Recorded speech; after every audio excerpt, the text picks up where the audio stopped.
ที่ยวไปนำแปลงไปนำบ่ได้ขี้หินพุ่นดอกเนี่ยมันก็ใครแน่แม่นบอกใครทำพิซซ่านี่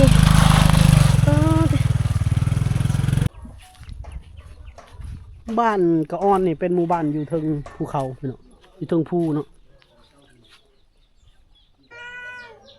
ตัวหนูพี่น้องมันคืออันไหนเฮ้ยเราย่างไฟบ่เอายางไฟแห้งเป็นเด้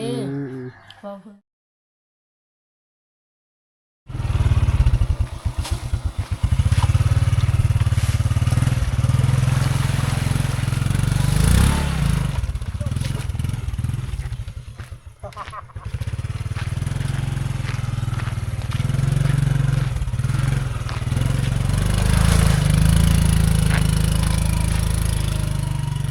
ิล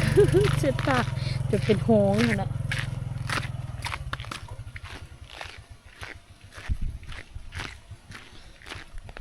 พิโลเลยเนาะใกล้สปอนจะไปเก็บแขมแล้วได้นี่เนาะในเส้นบดนี่เบิกแขมออกแล้วดิใกล้แล้วสบายดีพี่น้องอีพีนี่ต่อจากหมู่บ้านละเนียมเนาะเอาสิเดินทางไปอีกหนึ่งหมู่บ้านบ้านขนาดคือบ้านกระอ้อนเนาะเส้นทางสิเป็นอะไรก็ติดตามนำกันพี่น้องเมื่อกี้นี่ก็เห็นแล้ว ยางรถพร้อมพี่น้องเอ้ยบ่ได้ใส่ยางน้ำเนาะคือสิยากเลยนึงสงสารแต่ตากล้องเฮานี่แหละแอดไปนำนี่ลงยางตลอดแลกเปลี่ยนกันเอาเปลี่ยนกันขับเอาเนาะได้ไปเมย์ด้วยตั้งใจปิดจะหาดิอันนี้แล้วเราสบายแล้วเราไปทางไหนล่ะทางเขาบุกไปทางดีกว่าลงอีแลบันนี้ก็เส้นทางเส้นใดกันเป็นธรรมดา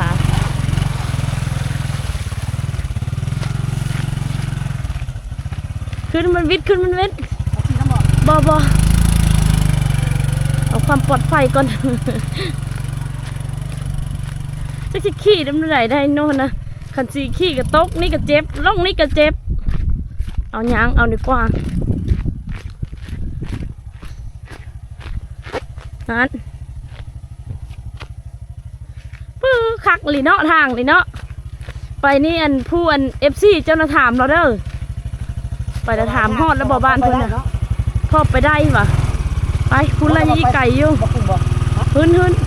แล้วไปสบายทางคือแล้วนี่ไปเดินทางต่ออีเลยบนนี้เขาจะได้ลงอีบนนี้นะที่ไหนแล้วพ่อเจ้า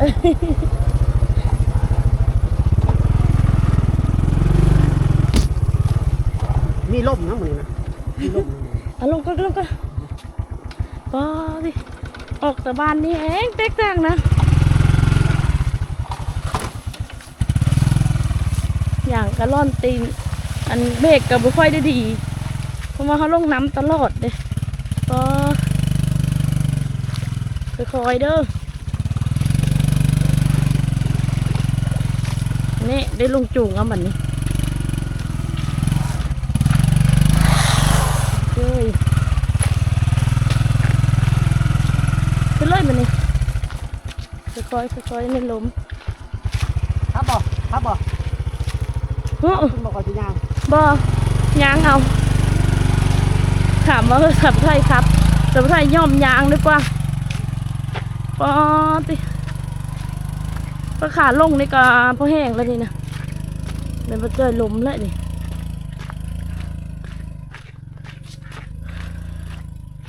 วิทย์ระบบเปิดโอ้ก็วิทย์แล้วโอเคอยู่วันนี้เราส่วนบดปลาลุงมือกล้องนี่ได้ยางตลอดแหละยางเอาตัวเสียนขึ้นวิทย์โน่นกับผู้บักสูงโน่นตัวนี้มาใจปุ่นนะป้าขันไปชูไปสิชูเฮา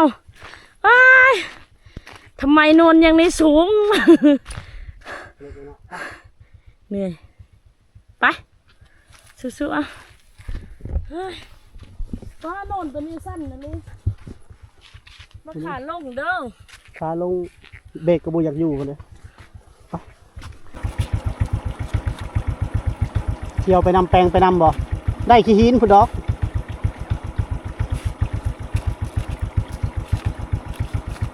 ได้ละแต่ว่าสีบ่ได้นั่นเด้อ่ะ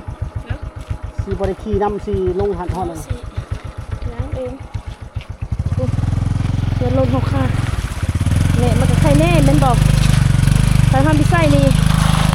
ก็การเส้นทางเขาเดินทางเลยก็จากบันไดเลยจะพากันล้มส่วนนั้นนะสาวไทยย่างเอาหรอให้ป้าจ้อยไปผู้เดียวเพิ่นป้าจ้อยนี่หาเก็บมะกระบอกนี่ไปขายนี่ ผ่านมากระบอกขายโลนึง15,000นี่ได้อยู่บ้ามัน1 โลนึงเนาะไปใกล้จะหอดแล้วเนาะไป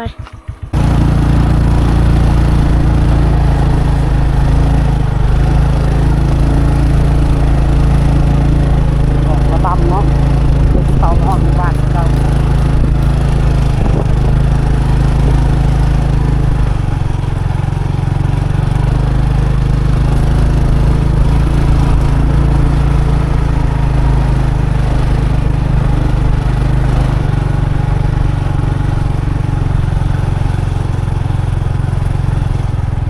แผ่นกล้องตรงนี้ครับ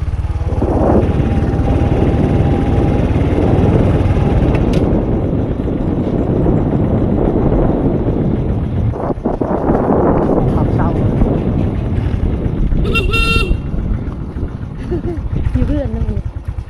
นี่น้อยยันแลนแล้วทางนั้นไอ้หอดผมละ พักผ่อนก่อนพักผ่อนเลยผ่อนคนก่อน พอนรถ ผ่อนหมู่บ้านเขาเจ้าแหละพี่น้องบ้าน เงียบเลย เฮ็ดอย่างนั้นนะ ไปลองเบิ้ง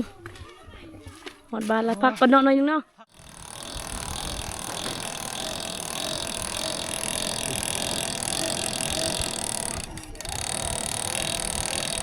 เป็นเฮ็ดอย่างน้อยเนาะเฮ็ดอย่างพ่อเฒ่าคนเป่าอยู่เนาะตีมีดตีผ้าบ่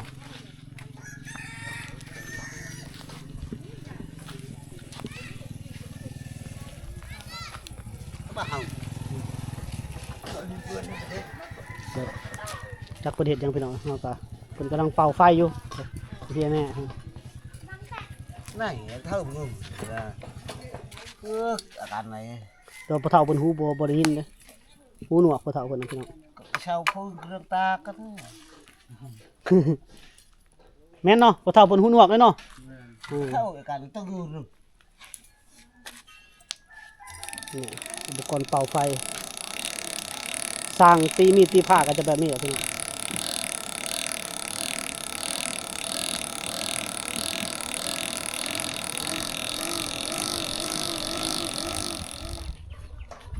บ้านกระอ้อนนี่เป็นหมู่บ้านอยู่เทิงภูเขาพี่น้องอยู่เทิงภูเนาะ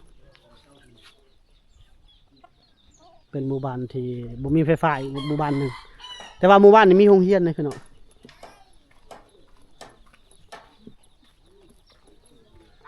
แถวนี้เฮือดหลังใหญ่เนาะพอจอยเคยมากับปี2021ปุ่นละล่าสุดนี่แถวนี้จะมีเฮือนนังเดิมอยู่มื้อนี้บ่เห็นเพิ่นตำข้าวพี่น้องน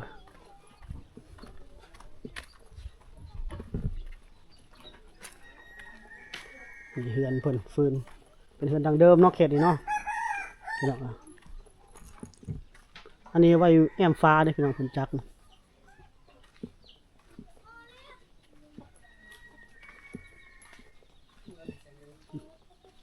เป็นเฮือนดังเดิมเฮือนเก่าแก่ของเพิ่นพี่น้องเงียบสงบเนาะบ่ค่อยพบผู้คน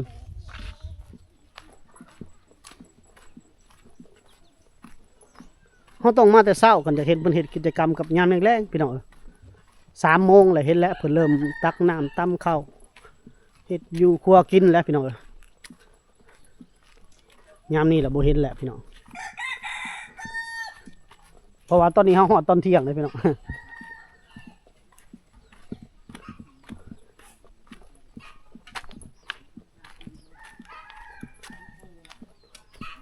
เห็นแต่ลูกหลาน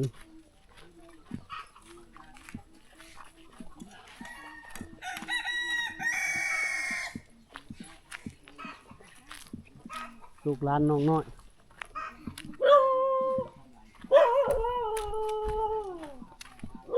บนต้นเขาพี่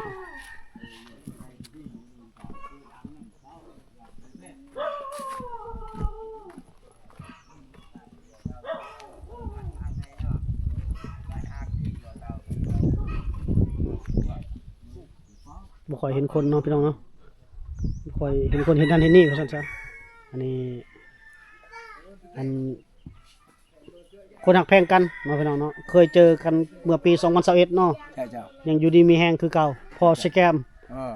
หมออันนั้นหมอเยาพี่น้องเอ้ย หมอยาวชาติตะเนือชื่อตะเนือหมดแล้วบ่มีหมอเฮ็ดคนบ่มี หมอเยาเนาะ หมอยาวคู่กัน ยังเยาอยู่บ่ซุมื้อนี้ เอาก็ยาวแล้วเว้ยนี่อุบังแล้วนี่เฮาก็ยาวบ้านนะจัดยังคาเวียกคนตายจากบ้านตะแลกนี่โอ้ให้หมออื่นอีก หมอเยาพี่น้องหมอเยาบ้านกะอ้อน เจ้า หลายปีแต่ก่อนก็เจอกันเนาะเฮา เจอ เนาะ กันก็มี ซุมื้อนี้ก็ยังเยาเนาะ ยาว อันนั้นค่าคายเยามีหยังแหน่ค่าคายเยา เนี่ยคายยังเขาให้เฮา1,000แสนนึงก็สาธุบ่ให้กันแล้ว อ๋อ ตามจิตตามใจผู้ก็เจ็บผู้ก็ไข้แล้ว อ๋อเฮาก็เห็น หักแพงคอยเอาให้ชุบยาลุงเอ้ยให้ชื่อยังก็เอาในแสนนึง เฮาก็เห็นใจเพิ่นเนาะ เฮาก็ดีใจเขาบ่ให้กันแล้ว อ๋อย่านว่ามีค่าคายอัน มี ไก่ตัวนึง อ๋อมีไก่ตัวหนึง ขาหมูแน่ ขาหมู ขาลังแน่ เนี่ยใช้ว่าในใดก็ได้บ่ฮอดขาหมูขาไก่แล้วบัดนี้ เอ้าคือผู้ยังให้หีดคอยให้จำผีแน่ อ๋อฮิตเนี่ยมีฮิตนะ มีไก่ตัวนึงเราแก้วนึง โอ้ นั่นแหละ ไก่ตัวหนึง เจ้า เหล้า แก้วนึง แก้วหนึง เออ หมูขาหนึง หมูขาลัง ขาหลัง เราจะให้มาให้กันแล้ว อ๋อแต่ว่าฮิตในนั้นเนาะฮิตเนาะ เท่านั้นแหละดี โดย เอาอยู่ดีมีแห้งแต่ว่าเฮาก็เว้าฮิตคองก็ผู้คนนี้เฮาไปยาเฮือนพี่เฮือนน้องเจ้าหญ้าจะให้ได้ใครให้มีได้ลูกหลานเฮาอยู่บ้านได้แล้วล่ะจะเว้าในนั้นนะผู้ก็เจ็บอยู่เฮายาวก็ให้อยู่ดีมีแห้งปลอดภัยเอาก็คือกันนั่นแหละลูกก็เห็น ยาวเนาะอันนี้คำยาวบ่ ผู้ใดอยากหักแพงค่อยให้แชนนึงก็ได้ช่องแชนก็ได้50,000ก็เอาบ่ได้เดือติ1เงิน1คำเงินเรื่องจิตใจนี่ใหญ่ นี่ บ่ใหญ่ดอกเงินคำนี่ เนาะ เงินหาได้ใจหายากพี่น้องเอ้ย แม่นโอ้เว้าถึกคอจะเนาะ แต่บ่แม่นว่าเป็นคนยนเงินเป็นคนยนที่จิตใจ อืม เบิ่งคือปานตรางเห็นใจใหญ่เขาก็ตีให้มันตาย โอ้ คันใจเช่าแล้ว อืม พี่น้องเฮาก็เป็นกับเจ้าไปก่อนแล้ว ยอมมือนบไปแล้วเนาะ ผู้ก็ขอบเจ้าขอบค่อยกันแล้ว โดย บ่นั้นจะเห็นจากแถวมีกาบ่ได้ยิงมีกาก็มีเงินมีคำยิงคนยังตายต่างบางหนักแล้วนี่ลูกเมียจะได้ช่องเลยล้านไปเอาอยู่เมืองเพิ่นจะได้ช่องเลย เป็นชื่อเลขเนาะ ใช่เข้าใจอยู่ดีแม่ง ขึ้นมานั่งกินข้าวพักผ่อนเฮือนหมอยาวเพิ่นพี่น้อง ถ้า FC OFC อีกช่องหนึงแต่ก่อนเนาะบ่จอยเคยเฮ็ดบ่จอยจะมาถ่ายเพิ่นตอนนั้นเพิ่นเยาว์หลายปีก่อนพี่น้องปี2020พุ่นล่ะ หักแพงกันบ่จอยคือเอาเกิบเอาเสื้อเอาหยังมาให้เอารองเท้านะพี่น้องรองเท้า FC เพิ่นฝากมาจากไทยบ่จอยไปให้เพิ่นโอ้ยเราดีใจขนาดพี่น้องเอ้ยบัดไปเยาว์เพราะว่าไปเยาว์เฮือนกับเจ้าแล้วบัด เขาจะ ปะรองเท้าไว้อยู่กระไดนี่ลงมาก็เอาอู้เราวะคิดฮอดเด้เกิบคู่นั่นเราวะเนาะ ถือมูลเลย คือม่วนเพิ่นว่าเสียดายเราวะ มันนี่เอายาให้เพิ่นมันนี่ มันนี่ก็เอายาให้เพิ่นบ่ยากินเนาะ ยาดีไอก็ยาลด เฮาสิ ไข้ เพิ่นชวนขึ้นกินข้าวนี่กินข้าวมื้อหน้าบ่จอยยังอยากมานอนสัมผัสบรรยากาศอยู่นี่อยู่พี่น้อง นอนเฮือนเพิ่นเนาะ นอนเทื่อนี่แหละแล้วก็ เป็นเช้ามา แล่นลงไปพุ่น เพราะว่ามันใกล้ๆประมาณ2ลัก เดี๋ยวสิหาทีมงานมาอยู่ นอนป้าคือสิคักเนาะเฮือนแล้วเนาะ โอ้ยลมโล่งเย็นดี เรา ข มี นาด เฮือนนอนในโนนี่นะ บ่แล้วอยากนอนนอกเลยแหล้ว เรามีเฮือนนอนนอนเพื่อนเพิ่นก็ใหญ่นี่คิดว่าแล้วเพิ่นก็ได้ลูกไผลูกนั้นหมดแล้วเนาะ ลูกไฟลูก ได้ลูกไผลูกเขยหมดแล้วย่างแต่2เท่าเพิ่นลูกสาวลาวเพิ่นก็ไปเก็บมักกะเพอยู่เวียดนามเนาะ นั่นแหละ ถามเพิ่น นี่แต่ก่อนเพิ่นว่าสิเฮ็ดเฮือนครัวพี่น้องเอ้ยบ่ได้เฮ็ดงามเฮ็ดคักแล้วบ่เฮ็ดเฮือนครัวเสียดาย ไปเฮ็ดอยู่ลุมมาถึงครัวเพิ่น มีแต่ภาพในชนบทพี่น้อง ม่วน นี่แห เล ละ ยเนาะ เฮาก็ได้เพิ่นหักแพงกัน ตัวหนูพี่น้องมันคืออันไหนเฮ้ยเราย่างไฟบ่ เอายางไฟเฮ็ดแฮงเป็นเด้ อืม เพราะเพิ่นมีตู้เย็นไม่มีไฟเลย อืม เพิ่นก็ไปย่างเวลาเพิ่นไปอุ่น อืม มาปิ้งให้ อุ่นแล้วบ่เนี่ย อุ่นแล้ว ในชนบทนี้แล้วเพิ่นเฮ็ดน่ะ โอ้ก็ได้กินหนูไวคือสิคักเนาะ โอ้ยหนูนี่ก็สุดยอดแล้วความแซ่บบ่จะเอ้ย พี่น้องมากินข้าวนำกันเด้อกินข้าวนำกัน นี่เจ้าเพิ่น เจียว เพิ่นไป เพิ่น ตักหน่อไม้อีกเลยเพิ่นถามว่ากินบ่หน่อไม้สงสัยบ่กิน เอาแกงหน่อไม้แกงไหว โอ้มันยังกะยานะมา นี่ เข้าก็หลายติ๊บแต่เนาะมาให้เนาะ เอาหน่อไม้แกงไหวหน่อไม้ได้หวานนี่ อันนี้ข้าวไหม้บ่ หน่อไม้ ตัวนั้นข้าวเก่า ไว้ล่าง เอา ขันหมากกับก้านเนาะเพิ่น อ้าว จับ มาเด้อพี่น้องเด้อกินข้าวนำกันเด้อมา ลาวเป็นบ่วง บ่ได้เนาะหมูเนาะไอ้หมูยาวหมูเยยวบ่ได้เนาะช่วงนี้เนาะ บ่มี คันมาทันหมูเยาวคันนี้ได้กินหมู แล้ว ปีก่อนนี่มาทันตอนเพิ่นเยาว์แล้วพี่น้องโอ้เพิ่นเอาขาหมูมาให้กินเลย ขาหมูใกล้เป็นโต ไก่เป็นโตขาหมูเป็นโต มากิน มาไหม กินแล้วเหรอ เอาพี่น้องกินข้าวอิ่มแล้ว อิ่มแล้ว สิพาพี่น้องไปเลาะอีกหมู่บ้านนะบุญ หมู่บ้าน รถก็ข้ามบ่ได้ทั้งนั้นบ้านนะ จอด อ่า จอดก็คือสิเป็นหยังแล้วเนาะ บ่เป็นหยังใส่หลอกใส่หยังบ่มีคนรักคนเล่มเท่านี้ แม่น เฮาจอดดำเทือดำข้าวเขาแฮงดูแลรถให้เฮาซ้ำในพี่น้องบรรยากาศในหมู่บ้านกะอ่อนเนาะก็ได้ เลื่อนหุ่นกี่ข้าวได้เห็นแล้วบ่ นี่เฮือนเฮาไปขึ้นไปกินข้าวพี่น้อง สิมานอนมื้อหน้าอีกนี่ มื้อหน้าก็สิมานอนนี่แหละบ่จอยจะพาทีมงานมานอนนี่นะคนหักแพงกันหลายปีแล้วพี่น้องแต่ว่าโดนๆได้พอกันเทื่อนึง คือบ่รอ7-8เดือนแล้วบ่ได้เห็นนี่ อ่า ไปหมู่บ้าน มันเป็นปีคุณบ่มีรถล่างคนมีอยู่รถ ประมาณ7-8เดือนนี่แหละเขามาส่งอันมาลำน้องใจให้เด้ ไปเดินทางต่อพี่น้อง ไ